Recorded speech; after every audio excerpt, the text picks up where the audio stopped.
Welcome to Bollywood Spy ma'am. Hi.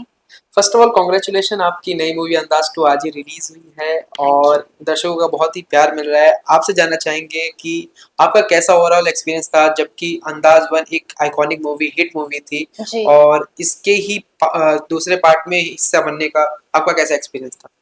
Well, I can say मेरे लिए तो एक मिक्स बैग ऑफ इमोशंस है। मैं इनिशियली तो काफी डरी हुई थी बिकॉज अंदाज एक जो फिल्म है, एक ब्रांड है, एक फ्रेंचाइज है। इट्स अ बिल्कुल। Big film. Already it's a successful film. लोग तो पहले जो मूवी है Andaz, cut, sorry, let's do it again ना, okay. Sorry, okay, I got fumbled. या okay, you want I start from there? या ठीक है, ओके, फाइन। ऑफ कोर्स मैं ये कहूंगी कि मैं काफी ही डरी हुई हूँ, नर्वस हूँ, बट खुश भी हूँ कि मेरी फिल्म आज रिलीज हुई है, अंदाज टू। एंड नर्वस इसलिए हूँ क्योंकि लोग एक नई चीज को एक्सेप्ट करने के लिए टाइम लेते हैं। एंड अंदाज ये टू है, it's a sequel. Although there is no connection, लेकिन जो पहली मूवी थी वो हिट हुई थी एंड लोग आज भी वो मूवी से प्यार करते हैं। तो आई होप कि ऑडियंस हमें भी एक मौका दे और हमें भी प्यार दे। आपको ये कैरेक्टर मिला कैसे था? इसके पीछे की बैक स्टोरी जानना चाहेंगे सबसे पहले आपसे। जी, मैं सुनील दर्शन सर को पिछले 8 सालों से जानती हूँ। जी। 8 साल पहले मैंने उनके साथ एक मूवी की थी, एक हसीना थी एक दीवाना था। जी, बिल्कुल, उसमें उसके थे, सॉन्ग बहुत पॉपुलर हुए थे। जी, हुए बेचैन, आंखों में जी। आंसू लेके। आज भी लोग मुझे उन्हीं गानों के लिए पहचानते हैं। तो 7 साल के बाद सर का एक कॉल आ जाता है एंड ही वाज लाइक, आप कहाँ पे हो? तभी मैंने एक्टिंग से जानबूझ के एक ब्रेक ली थी क्योंकि मुझे अपॉर्चुनिटीज नहीं मिल रहा था और मुझे सही लोग नहीं मिल रहे थे जिनको एक्चुअली उनके काम से मोहब्बत है, प्यार है और उनको भी काम करना है। तो मैं कास्टिंग लोगों से कभी कभी मिलती थी तो मैं काफी डिमोटिवेट हो गई थी, डिप्रेशन में चली गई। तो मैं दिल्ली शिफ्ट हो गई। तो एक दिन सर का कॉल आता है एंड उन्होंने मुझे बताया कि अंदाज टू, तभी ये अनटाइटल फिल्म थी, कि मैंने कोविड के टाइम पे मैंने एक मूवी लिखी है ओके। और एक ये पर्टिकुलर किरदार है, उनकी झलक आप में दिखती है। तो मैं बिलीव नहीं कर पाई कि वो क्या कह रहे हैं मुझे। तुरंत मैं 2 दिन 3 दिन बाद मुंबई आई एंड सर ने मुझे एक नरेशन दिया। मैं फिर भी उनको, मैं एक बड़े क्वेश्चन मार्क के साथ बैठ के बता रही थी कि सर 7 साल का ब्रेक है, क्या मैं कर पाऊंगी? तो उन्होंने मुझे बोला कि आप कर पाओगे। एंड ये जो किरदार है, it's completely opposite to the kind of person मैं हूँ रियल लाइफ में। ओके। तो चैलेंजिंग था, लेकिन सक्सेसफुल भी हो गया आज। बिल्कुल, शूट के दौरान काफ़ी कास्ट भी है इसमें। आपके साथ आपकी किसके साथ बॉन्डिंग सबसे ज़्यादा बैठती थी या केमिस्ट्री किसके साथ सबसे ज़्यादा अच्छी लगती थी? वेल, मेरी बॉन्डिंग आकायशा के साथ काफी अच्छी रही है, आज भी अच्छी है, थैंक गॉड। लोग अक्सर कहते हैं कि दो एक्टर्स जो होते हैं, एक्ट्रेसेस जो होते हैं, उनकी सेट पे क्लैशेस होती है, ईगो क्लैशेस होती है, टैंट्रम्स होती है। लेकिन आकायशा के साथ और आकायशा और मेरे बीच में ऐसे कुछ था नहीं। She is a very simple sweet girl और उनके साथ काम करके मुझे बहुत ही अच्छा लगा।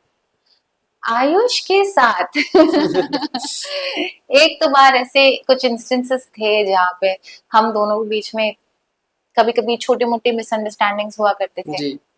तो मैं एक दूसरे हेड स्पेस में रहती थी, वो एक दूसरे हेड स्पेस में रहता था। एंड अक्सर जब मैं कैरेक्टर में रहती हूँ और अगर वो नेगेटिव सीन है तो मैं प्रेफर करती हूँ कि मैं अपने जोन में रहूँ ताकि मैं वो इमोशन मेंटेन करूँ। तो एक बार ऐसे हुआ कि आयुष आया था मेरे पास कि अब बात क्यों नहीं कर रहे हो नताशा? तो मैंने उनको बोला था कि मुझे बात नहीं करना, मैं कैरेक्टर हूँ। तो शायद उनको कुछ अच्छा नहीं लगा जिस तरीके से मैंने उनको बोला, व्हाटएवर। तो उन्होंने एक अलग एंगल से ही उन्होंने समझ लिया। तो हम दोनों के बीच में उस दिन काफी झगड़े हुए थे सेट पे। वो गुस्सा दिखाई देगा आपको उस सीन में, इंटरवल के पहले। ओके। बिल्कुल, जी। जैसे कि हम सब जानते हैं कि हमारी जो फ़िल्म इंडस्ट्री है बहुत ही इवॉल्विंग रही है। जी। चाहे हम स्टार्टिंग से देखें या अब देखें, इवॉल्व होते जा रहा है। तो जी। इस इवॉल्विंग एरा में आप एज़ एन एक्ट्रेस अपने आप को कैसे देखती हैं उस माहौल में ढलते हुए? जी, I think change is constant. और ये जो ग्रोथ हो रही है हमारी इंडस्ट्री, ये जो पर्सपेक्टिव शिफ्ट हो रहा है हमारे इंडस्ट्री में, इट इज गुड। मैं पॉजिटिवली देख रही हूँ इस चेंज को बिकॉज न्यू कमर्स को आज एक्सेप्टेंस मिल रही है, अपॉर्चुनिटीज मिल रही है। Not only the ones who come from a film family like Saiyaara, the star cast, they came from a privileged family, लेकिन उन बच्चों ने बहुत ही ज्यादा मेहनत की है। आपको दिखाई देती है स्क्रीन में that they were so involved in their characters, in the lives of their characters, so you can see the chemistry and the magic on the screen, so hats off to them। तो ये जो perspective shift हो रही है कि new commerce भी काबिल है, उनमें भी टैलेंट है, they deserve a chance, I am very happy with this development. OTT को लेकर आपका क्या ख्याल है? क्या ओटीटी के आने से न्यू कमर्स को ज्यादा एडवांटेज या ओपन डोर खुल गए उनके लिए? Of course, and I think OTT is the best thing that has happened. Firstly, it's because it does not have limited audience reach. तो आप घर बैठे बैठे भी कुछ देख सकते हो, एक स्टोरी एक्सपीरियंस कर सकते हो, एक फिल्म की जिंदगी जी सकते हो अपने इमेजिनेशन में जब आप देखते हो फिल्म। एंड एक्टर्स के पर्सपेक्टिव से मैं जरूर कहूंगी कि आज के टाइम पे काम मिलना वही बड़ी बात है। तो OTT एक ऐसी प्लेटफॉर्म है that keeps actors employed, that keeps actors going, and it is a blessing for us actors. आपको किस टाइप के रोल करना ज्यादा पसंद है, किस जॉनर के? मुझे हर टाइप का रोल पसंद है क्योंकि मुझे एक्टिंग से बहुत ही ज्यादा प्यार है। एंड रीजन ये है क्योंकि आई मीन काफी कुछ ऐसे रीजंस है, मैं एक दो शायद हाईलाइट करना चाहूंगी। जब मैं एक्टर बनना चाहती थी, मैं भी काफी एजुकेटेड हूँ अपने फैमिली मेंबर्स की तरह, जी। उन्होंने मुझे एक्सेप्ट नहीं किया। मुझे बोला कि हमारे फैमिली में तो सब डॉक्टर्स है, लॉयर्स है, आप पहले एक्टर होगे। तो मैं फिर भी उनके उनके उनके अगेंस्ट गई थी कि नहीं, मुझे फिल्म करना है और मैं करूंगी ये फिल्म। क्योंकि क्या होता है कि आई यूज्ड टू फील कि मेरी जिंदगी में समथिंग इज मिसिंग। तो मेरा ये माइंडसेट था कि आप डॉक्टर, लॉयर, टीचर, आप सब सक्सेसफुल हो, मैं एक्टिंग कैमरे के सामने एक फिल्म में डॉक्टर बनूंगी, दूसरे फिल्म में लॉयर बनूंगी। तो मेरा ये परसेप्शन था। एंड मुझे एक्शन फिल्म्स करने में बहुत मजा आता है। मैंने विजुअलाइज किया है वो चीज को, मैं मैनिफेस्ट भी कर रही हूँ। क्योंकि मुझे बचपन से लारा क्रॉफ्ट बनने की बहुत ही ज्यादा इच्छा है। मैं मार्शल आर्ट्स में ट्रेंड हूँ, जुजित्सु में ट्रेंड हूँ, हॉर्स राइडिंग में ट्रेंड हूँ, वाओ। कॉम्बैट फाइटिंग में ट्रेंड हूँ।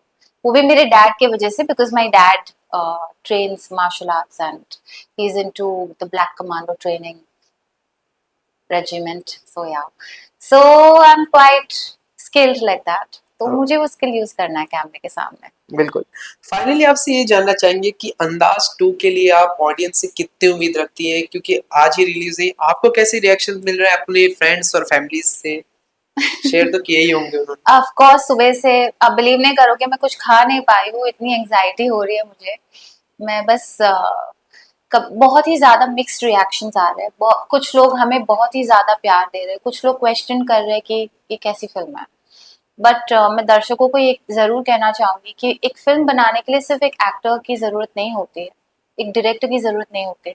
फिल्म के कैमरे के पीछे भी इतने सारे लोग हैं जो पूरी शिद्दत से काम करते हैं। एक एक्टर से पहले सेट पे 3 घंटे पहुंचते हैं, पहले पहुंचते हैं बिना कुछ खाए पिए, उनका घर भी चलता है इस फिल्म से। तो मैं जरूर कहना चाहूंगी कि इस मूवी को, या तो फिर कोई भी मूवी हो विच हैज न्यू कमर्स, एक चांस दो, देखो काम, देखो आर्ट, देखो क्रिएटिविटी इज लिमिटलेस, फिर जज कर। बिल्कुल। जी, thank you so much ma'am, बहुत अच्छा लगा आपसे बात करके, आपने थैंक यू बहुत सो अच्छा हमसे बात। Much, thank thank you, you so much. Thank you.